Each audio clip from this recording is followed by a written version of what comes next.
오늘의 이 시대에 우리가 어떻게 하나님을 기쁘시게 하는 삶을 살아갈 수 있는가? 우리는 그리스도인으로서 거룩한 고민을 합니다. 오늘 우리가 살고 있는 이 세상은 이 거대한 홍수처럼 세속적인 죄악의 물결이 흘러가고 있고, 타락한 이 죄악된 그러한 문화가 세상을 지배하고 있는데, 바로 그 속에서 주님이 우리에게 너희는 세상의 빛과 같이 소금과 같이 되어라는 그 말씀, 그 명령을 따라서 어떻게 우리가 세상에 있는 영혼들을 살리고 세상을 통해서 하나님을 기쁘시게 할 수 있는 삶을 살아갈 수 있는가 하는 것입니다. 이것을 오늘 우리 그리스도인들이 하나님 앞에 기도할 때마다 깊이 고민해야 합니다. 아무 생각 없이 세상을 살아간다. 그리고 교회에 다니는 목적이 세상 사람들과 똑같이 그런 땅에 있는 것을 구하기 위하여 교회를 다닌다. 이것은 너무나 안타까워. 마치 동물과 같은 삶이라고 볼 수 있기 때문에 그러한 것입니다. 어떻게 그렇게 할 수 있는가? 리차드 니버라는 쓴 Christ and Culture, 그리스도와 문화라는 책에서 5가지 관계의 그 유행의 영성을 말했습니다. 이 크라이스트, 예수 그리스도와 그다음에 컬처, 문화는 마치 오늘 그리스도가 모든 삶의 본질이라면, 텍스트라면 그 삶을 살아가는 오늘 우리의 삶의 환경, 컨텍스트, 상황을 이야기하는, 오늘 우리 세상을 이야기하는 것인데, 그걸 어떤 관계로 맺고 살아가는가에 대한 그리스도인의 신앙, 그 영성에 대한 것들을 분석해 놓은 것입니다. 첫째는 여기 문화와 대립하는 그리스도. 둘째는 문화를 전적 수용하는 그리스도. 셋째는 문화 위의 그리스도. 네 번째는 역설적 관계에 있는 그리스도와 문화. 그리고 5번째는 문화의 변혁자 그리스도. 이렇게 5가지로 분류했는데, 그 중에 마지막이나 문화의 변혁자인 그리스도에 대한 부분을 잠깐 우리가 생각해 봅니다. 이 문화의 변혁자라는 이 말은 뭐냐면요, 오늘 우리가 살고 있는 세상은 본래부터 타락한 악한 그런 세계가 아니라 하나님의 창조 아름다운 선한 세계였는데, 인간이 타락하여 또 죄인으로서 그 속에서 살아가는 가운데 이 세상이 이제 잘못되었다, 왜곡되었다는 것이죠. 그래서 오늘날 이 타락한 이 세상에 왜곡된 그런 삶 속에서 그리스도인이 자신이 그렇게 타락하고 잘못된 것에 대한 회심과 또 거듭난 중생을 갖게 되는데, 이런 중생을 통해서 우리 하나님께서 우리에게 주신 그 하나님의 나라, 다시 말해서 예수 그리스도께서 십자가에 죽었다 부활한 것 같이 오늘 우리가 우리 옛사람 육체에는 죽고 그리스도에 의해서 새로운 생명인 하나님의 영에 의해서 부활된 생명을 가지고 땅이 아니라 하나님의 나라를 바라보고 살아가는 그런 삶을 지향해 갈 때, 그 일을 반복해 갈 때 오늘 우리가 살고 있는 인간의 삶과 문화가 성령에 의해서 변하기 시작한다는 것입니다. 그래서 그것이 문화를 변혁시키는 그리스도라. 그러면 그냥 우리가 매 주일마다 하나님 앞에 나오고 예배하고 또 제자훈련도 받고 교회에서 봉사도 하고 또 다양한 그런 것들을 하는데, 이게 반복되는 게 무슨 의미가 있는가, 또 그런 것들을 통해서 내가 어떤 달라지는 게 있는가 그렇게 생각하는데요, 그런 과정, 그런 반복된 그런 훈련과 연단 속에서 성령이 우리를 땅의 사람에서 하늘의 사람으로, 육의 사람으로서 신령한 그리스도인으로 하나님의 우리를 만들어 가신다 하는 것이죠. 성령이 우리를 만들어 가신다. 그래서 하나님 말씀이 들리지 않더니 하나님 말씀이 어느 날부터 들리기 시작합니다. 아무리 들어도 저게 뭐 말인지 모르다가 어느 날 영어가 수수 다 알아들리는 수준에 오는 것과 같아. 그런 수준에 도달하게 되는 거죠. 그러니까 이와 같이 영의 사람으로 되어지게 되는데, 오늘 우리가 어떻게 과연 이 세상 속에서 이 타락한 죄악의 홍수가 물결치듯 흘러가는 그 세상 속에서 우리 어떻게 이 세상을 변혁시키는 그리스도인으로 살아갈 수 있는가? 우리는 그 문제를 기도할 때마다 우리 스스로를 깊이 생각하면서 이 부분을 묵상해야 합니다. 어떻게 할 수 있느냐? 성경은 우리에게 먼저 내 자신이 변화해야 한다고 가르칩니다. 세상을 변화시키는 그리스도가 오늘 첫 번째로 변화시키는 뭐냐면 우리 자신입니다. 그러니까 내가 변화해야 한다. 진정으로 내가 변화해야 돼. 세상이 달라지고 세상이 변화되기를 꿈꾸는 어리석은 자가 되지 말고, 세상 사람은 다 그렇게 말합니다. 정치가 문제니까 정책을 바꿔야 한다. 경제가 문제니까 경제를 바꿔야 한다. 누가 문제니까 누구를 타도하고 새로운 사람을 세워야 한다. 어떤 체제가 안 좋으니까 다른 체제로 바꿔야 한다 등등 이야기를 하지만, 문제는 핵심은 뭐냐면 바로 그 사람이죠. 그 사람. 근데 그 사람이 누구냐? 더 구체적으로 말하면 바로 내 자신이에요. 내가 진정한 변화를 가져와야 한다는 것입니다. 내가 진정한 변화를 통해서 주님의 말씀은 참 빛이 되고 소금이 될 때에 오늘 우리가 나를 통해서 세상이 바꿔지는 것이죠. 작은 빛도 그 곳에 비치면 어둠이 환하게 변화되듯이 소금이 들어간 그 음식에 금방 맛이 나고 부패하지 않고 방지되듯이 오늘 그 사람이 변화하면 그 사람을 통해서 가정이, 그가 머무르는 직장이, 그가 살아가는 삶의 공동체가 달라지는 것이 진정한 변화를 이루는 것인데, 바로 그 진정한 변화가 이루어지는 그 사람을 뭐라고 하냐면 제자라, 그렇게 말합니다. 제자. 다시 말해서 오늘 우리가 진정한 제자가 될 때 그것이 이 땅에 하나님의 나라를 이루는 비결이고 이 땅에 하나님의 영광을 나타내는 비결이라는 것이죠. 내가 진정한 제자가 되고, 그리고 나를 통해서 또 다른 제자가 만들어질 때 이 땅에 하나님의 나라가 이루어지는, 주께서 말씀하신 주님의 지상 명령 하나님 나라가 이루어지는 역사가 도래하게 되는 것입니다. 그래서 우리는 우리 스스로에 대해서 항상 그리스도인에서 물어야 돼요. 내가 제자, 주님 내가 제자입니까?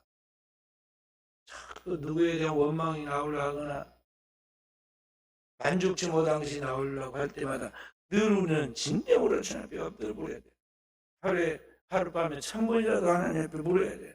내가 진정한 제자입니까? 진정한 제자가 되게 해주십시오. 오늘 본문의 말씀 속에 주님을 따르는 수많은 유대인들이 예수님을 따르면서 은혜를 많이 받았습니다. 은혜도 받고 표적도 체험하고 굶주린 배도 채운 이 제자들이, 이분이야말로 오신 하나님의 약속한 메시아가 아닌가.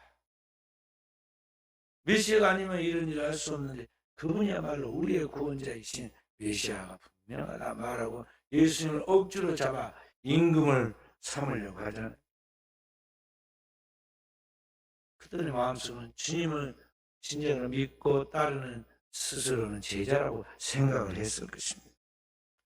그렇게 해서 예수님을 따르는 그 수많은 사람들이 예수님을 왕으로 삼으러까지 하였는데, 주님은 그들의 인간적 욕구와 그 소원을 동조하지 않고 그들의 힘을 빌어가지고 성공하려고 하지 않고 그들을 한 단계 더 업그레이드 시키려고 그들에게 무엇을 이야기했냐면 십자가를 이야기하기 시작합니다.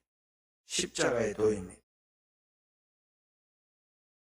주님은 제자들에게 십자가를 이야기합니다.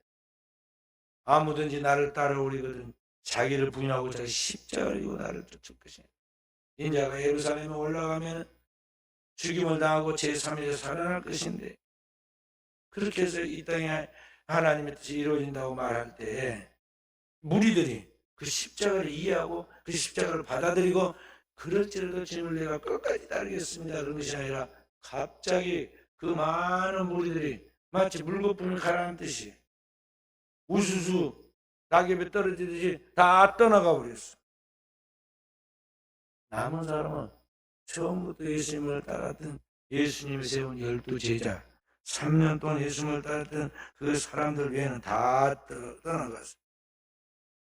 그러니까 그동안 그 무리들이 예수님을 따르고 환호하고 왕으로 삼으려고 했던 그것은 도대체 무엇 때문에 그랬을까?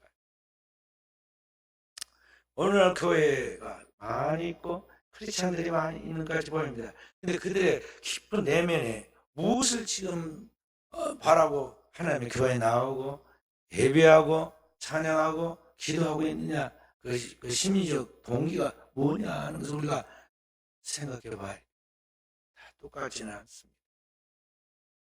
2000년 전에 2000년을 그동안에 믿었던 유대인들도 그들의 믿음의 수준에서도 예수님에 대해서 온전하게 못 믿었잖아요. 이해를 못하고 온전하게 따르지를 않습니다. 그래서 결국 주님이 복음의 핵심 십자가와 부활을 이야기하니까 순식간에 썰물처럼 빠져나갔죠. 오늘의 시대도 마찬가지입니다.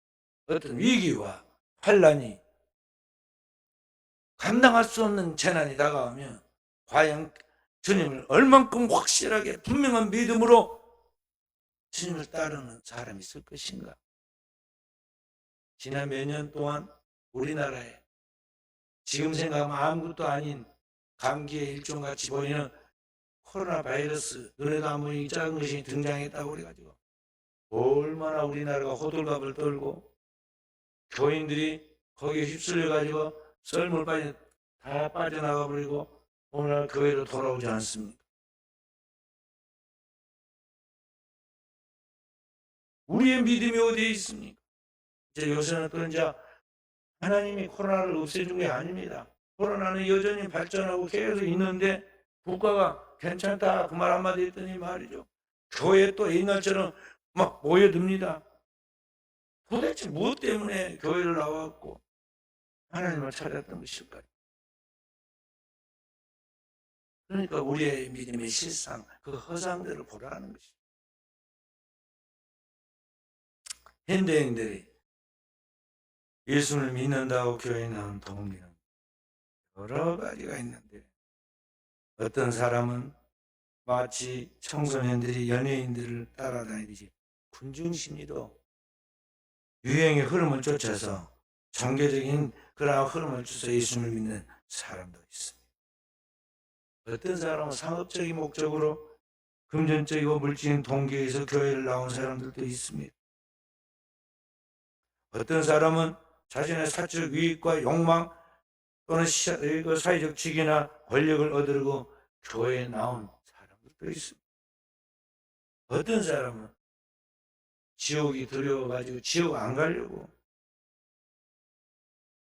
그렇게 교회를 나오는 율법적인 사람들도 있습니다. 진짜 주님이 누구이신 걸 알고 주님을 사랑해서가 아니라 그리스도의 십자가를 죄를 덮는 죄의 덮개로 생각하고 그렇게 교회를 다니는 사람이 있다는 것이죠. 어떤 사람은 표적을 보고 그 표적이 전부인 것까지 생각해서 거기에 모든 게 달린 것까지 생각해서 은사와 표적을 쫓아서 교회를 다니는 사람들이 있습니다. 교회가 되었든 기도원이 되었든 어디 가정집이 되었든 막 쏟아다닙니다. 그 사람들은 그런 사람들 말만 듣고 다른 것은 아무것도 믿지 않아요. 잘못된 신비주의에 빠져가지고 그렇게 다니는 그런 사람들이 있습니다. 제가 여기 순천에 오랫동안 목사로 있었잖아요. 그 교인들이 어디서 어디로 흘러다니는가 다 알고 있어 보여. 자기 집이나 잘 찾아다니는지 모르겠어. 걔도 자기 집을 찾아가는데 보면은 자기 집도 아닌데도 막 숨어서 다닙니다.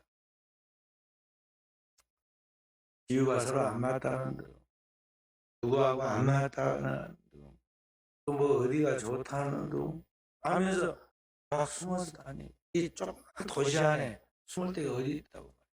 다른 놈만은 천리 가고 소문은 순식간에 퍼지는데 나가면 5분 안에 똑같은 가까운 사람들 만나고 그런 공간인데 신앙생활 똑바로 해야 하는데 어린 아이가 자기 눈만 가리고 뭐 다른 사람이 자기를 못 볼 거 생각하듯이 신앙생활을 지극히 유아적으로 하는 경우들을 많이 본다는 것이.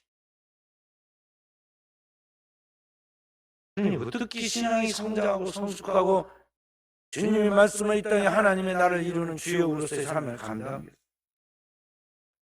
또 어떤 사람은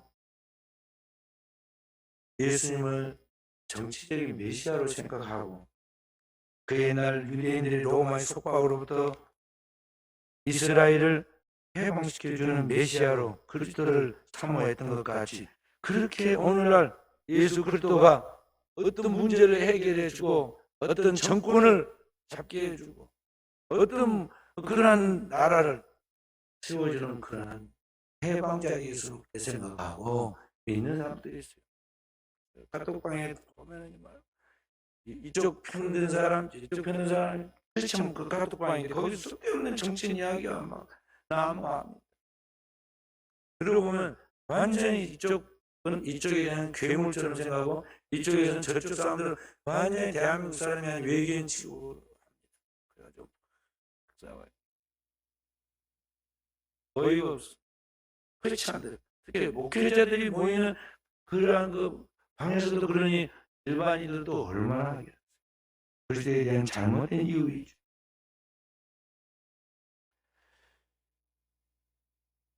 오늘 교회를 다니고 예수를 믿는 그리스도인으로서 여러분과 저는 어떻게 예수님과 따르고 있을까요?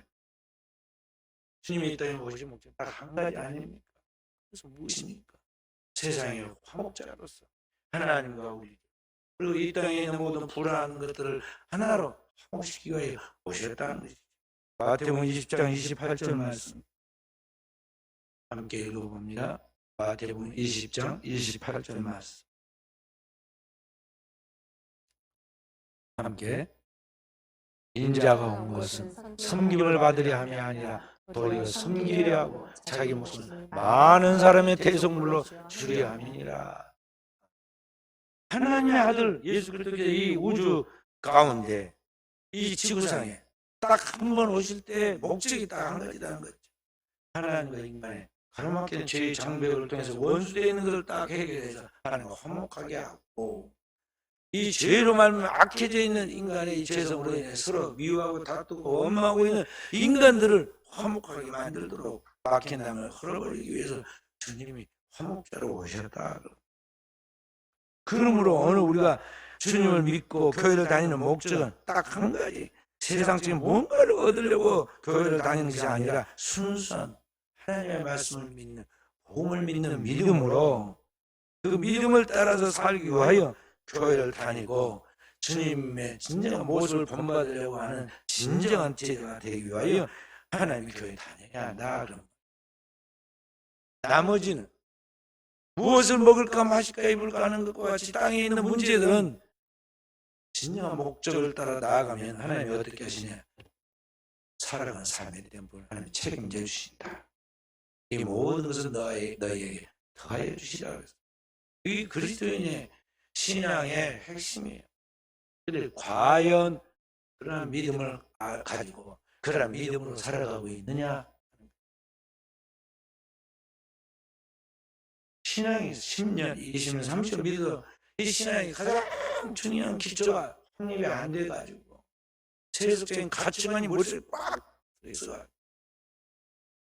세상 것을 붙잡기 위하여 교회를 나와서 이 사람은 이런 것들을 저 사람은 저런 것들을 쫓아서 하나님이 차고도 넘치게 죽어도 끝없이 베풀어 준다고 그러는데 마치 하나님이 인색하여 자기의 그 작은 땅에 있는 소원도 안 들어주시는 그런 왕관 하나님 같이 울고 왜 들어주지 않느냐고 내 소원 들어주지 않느냐고 완전히 하나님 나쁨을 만들어.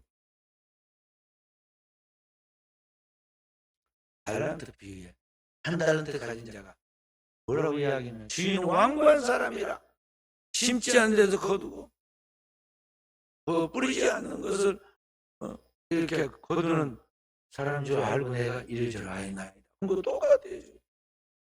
하나님에 대한 잘못된 이해, 하나님에 대한 잘못된 믿음을 가지고 오늘날 신앙생활을 한다는 거죠. 땅에 있는 것은 하나님이 이미 창조할 때부터 우리에게 주신 거예요.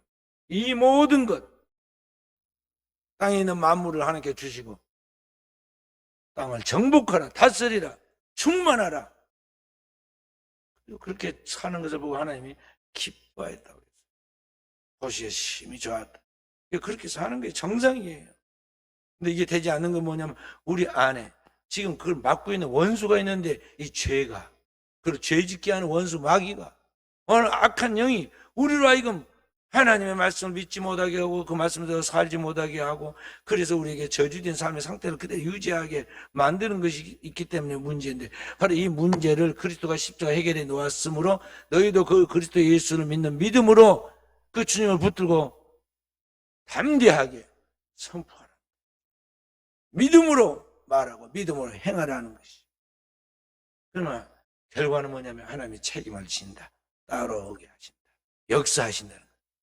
물론 그 과정 속에는 많은 그런 과정들이 있습니다.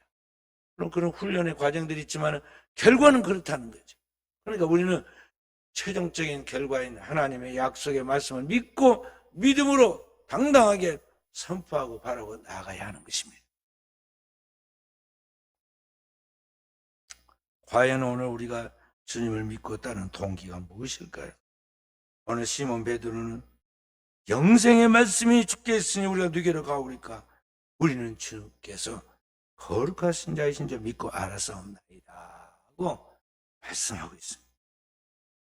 오늘 우리가 주님을 믿고 따를 때 바로 그런 시몬 베드로 같은 확실한 신앙의 고백이 있어야 돼요. 그래서 나중에 저분이 베드로가 순교하잖아요. 주님을 따라 순교하고, 주님 따라 순교했더니 하나님 나라에 갔더니 천국에 12기초가 있는데 바로 그 기초가 시몬 베드로가 되잖아요. 그 위에 새 예루살렘이 건설되고 거기에 하나님의 거룩한 백성들이 단정한 신부처럼, 거룩한 신부처럼 그리스도의 신부가 되어서 영광을 드리자. 그러니까 오늘날 우리의 신앙이 그러해야 한다. 오늘 현대 사회에 점점 세상은 참된 신앙을 잃어버리고 있습니다. 신앙생활을 하긴 하는데, 교회 다니긴 다니는데 잘못된 동기에 의해서 예수를 믿고 있다는 것이죠. 그러나 세속적 신앙은 얼마 못 갑니다. 중세 교회마다 차고 넘쳤습니다. 재정도 충분했습니다. 교회마다 몇백 년 걸쳐서 최고의 작품이 성당들을 건설했습니다. 그러나 오늘의 시대에 중세에 건축했던 교회는 텅텅 빈 유물이 되었고 그 많은 신자들은 다 사라졌습니다. 오늘 쇠퇴하는 유럽의 기독교를 우리가 가만히 보면서 오늘의 우리의 모습의 미래를 예측할 수 있어야 해요. 원래 한국 교회도 마찬가지입니다. 제가 어느 분하고 이야기를 했는데 그분이 이야기한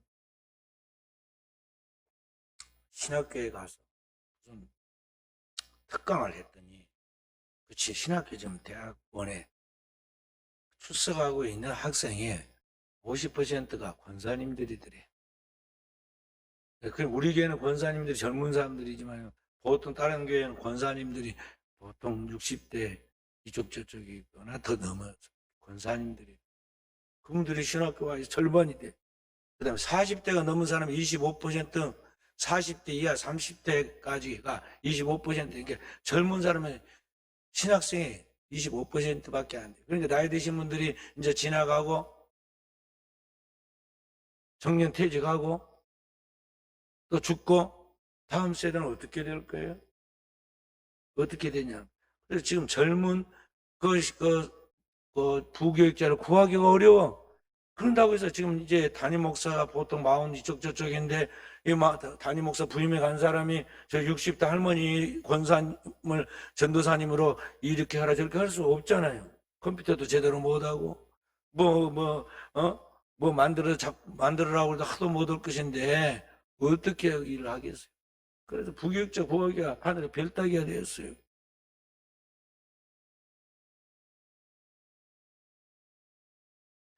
오늘날 현대사회가 지금 신앙생활을 하는데 잘못된 세속적 동기로 신앙생활을 하다가 그 결과 그렇게 되고 말았다는 거죠. 주님은 우리에게 결혼하고 남녀가 결혼하고 땅에서 충만하고 번성하라고 그랬는데 현대인들은 계산해 봅니다. 아이를 하나 낳아가지고 길러서 대학교 나오고 그리고 나갈 때까지 돈으로 계산하면 한 2억 이상 들고 그 다음에 그 하나 키우고 나면 인생이 20년은 다 이제 망가져버리고 내 젊으면 다 가는데 과연 내가 그렇게 시간을 낭비하고 살아야 할까? 나도 내 인생을 살아야 할 것인데 그건 아니다. 나도 내 꿈이 있고 내 꿈을 펼치면서 살아야 하는데 그러면서 근데 젊은이들이 저처는 결혼 안 합니다. 즐기면서 살기 위해서 그런 이성적 교제는 할지 몰라도 결혼을 안 한다. 혹시 결혼을 한다면 아기를 안 한다. 안 나. 그리고 우리나라 같이 어떻게 아기가 잘 낳든지 집마다 대여섯 명씩 많이 낳으면 10명씩도 낳고 그러던 때 국가가 얼마나 감당하기 힘들었으면 뭐라고 그랬어요? 둘도 많다. 하나만 낳아 잘 기르자. 그것이 국가가 만드는 슬로건이었어요. 그 다음에 하나만 낳고 기른다고 딱 임신, 중절, 수술 같은 그런 걸 하면 남자들은 예비군 훈련도 안 받고 집으로 보내주고 빵 주고 보냈어요. 그 여자들은 돈 줬습니다. 그러더니 결과가 어찌 됐습니까? 이제 그런 정도가 아니라 아예 자기 살고 편하고 자기 만족을 위해서 결혼도 안 한다, 애기도 안 낳는다는 시대가 됐어요.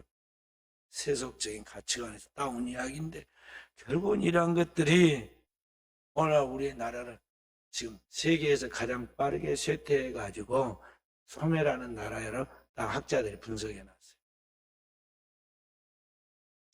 유행을 따라간 것이죠. 세상의 유행입니다.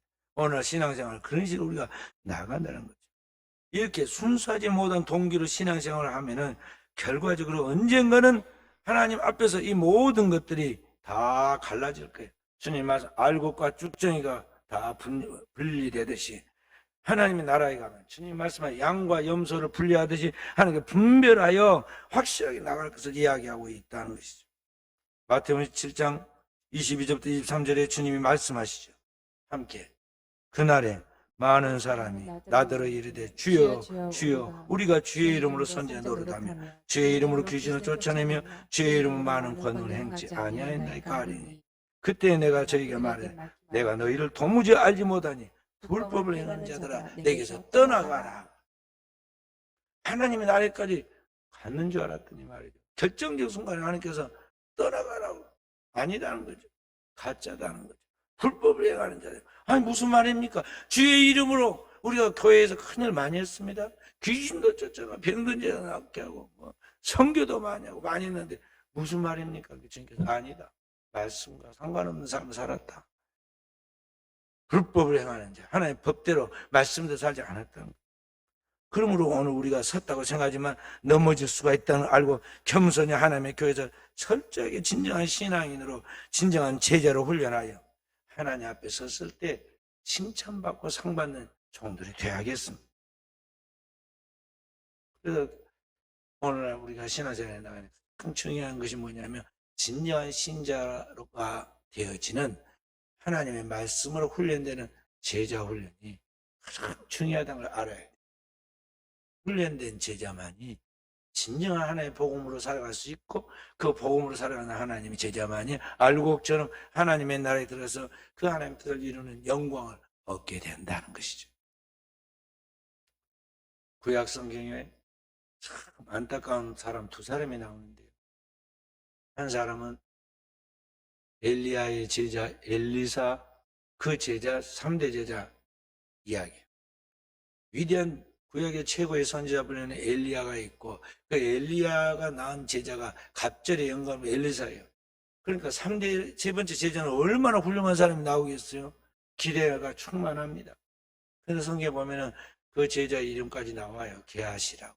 근데 게하시가 나중에 보면 나만의 문둥병이 걸려가지고 온몸이 흰눈처럼 변해가지고 옛날에는 나병 환자들은 공동체 안에 살려면 쫓겨나가고 어디서 죽는지 죽어도 누가 관심도 두지 않는 사람이 있어요. 그렇게 전락하고 말아요. 너무 안타깝잖아. 다른 거 아닙니다. 그는 자기 스승으로부터 그 스승의 스승으로부터 엄청난 진리의 말씀, 또 영적인 영감, 이런 것들을 받아서 아주 몇 배의 영감 있는 제자로서 세상에 하나님의 영광을 드러낼 수 있는 사람이 될 수 있을 뻔했는데 그 사람이 뭐 때문에냐면 이 물질의 문제를 초월하지 못해가지고 나만이면 나귀의 열필에다가 금은 보화를 가득 가져왔는데 현실적으로 자기가 생활이 어렵거든요.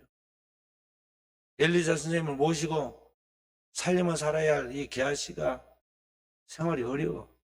근데 스승은 눈치 없이 거기 그 나만이 가져온 보물을 하나도 받지 않고 다 돌려보내버렸어요. 지금이 근을 받고 은을 받을 때냐? 하나님 복음을 전할 때지. 그리고는 복음을 전하고는 돌려보내버렸어요. 나만의 문둥병을 고쳐주고.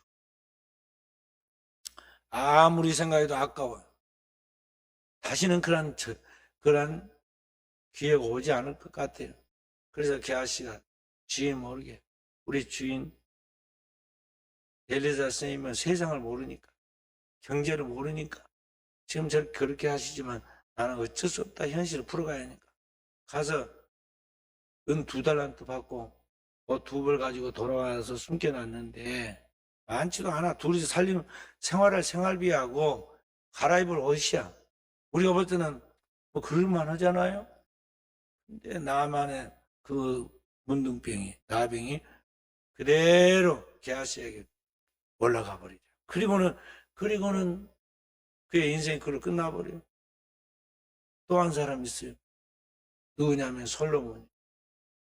이스라엘 최고의 위대한 영웅이 성군인 다윗의 모든 축복을 받고 그 위에다가 한 가지 더 전무후무한 이스라엘의 그런 지혜 있는 왕이 되었는데 그가 나중에 하나님의 말씀을 온전히 받아 지키지 않잖아요. 그 아버지가 유언할 때 그랬습니다. 하나님 율법을 내 곁에 두고 그 말씀을 좌우로 치우치 말고 그 말씀을 행한 대로 행하라. 그 이야기였습니다.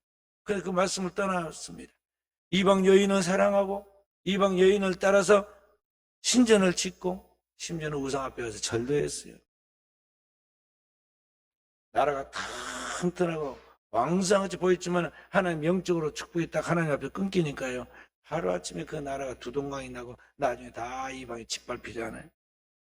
그게 공통점이 뭐냐면 이 두 사람 공통점이 뭐냐. 진정한 훈련이 안 됐다는 거죠. 진정한 제자로서 훈련이 돼야 하는데 하나님 말씀을 통해 훈련이 안 됐다는 거죠. 결과는 파멸이에요. 감당할 수 있는 능력을 소유하지 못했어요. 하나님 말씀으로 준비가 돼야 하는데 준비가 안 됐다는 거예요. 오늘 현대 교인들이 진정한 하나님 말씀의 훈련이 안 됐어요. 주의 뜻이 무엇인가에 대해 분별해야 하는데 성경을 통해서 자기가 읽고 하나님의 말씀을 듣고 그 말씀을 따라 살아가는 가운데 그 말씀은 삶으로 살아내는 가운데 내 안에서부터 축적된 영성이 흘러나오고 하나님 말씀이 선포되고 그 말씀을 따라 살아감으로 말미암아 주님이 나와 함께 하시는 증거들, 표적들이 나타나도록 그런 것들이 이루어지면서 진정한 제자의 삶을 살아가야 하는데 오늘날 현대인들이 그게 안 된다는 거죠.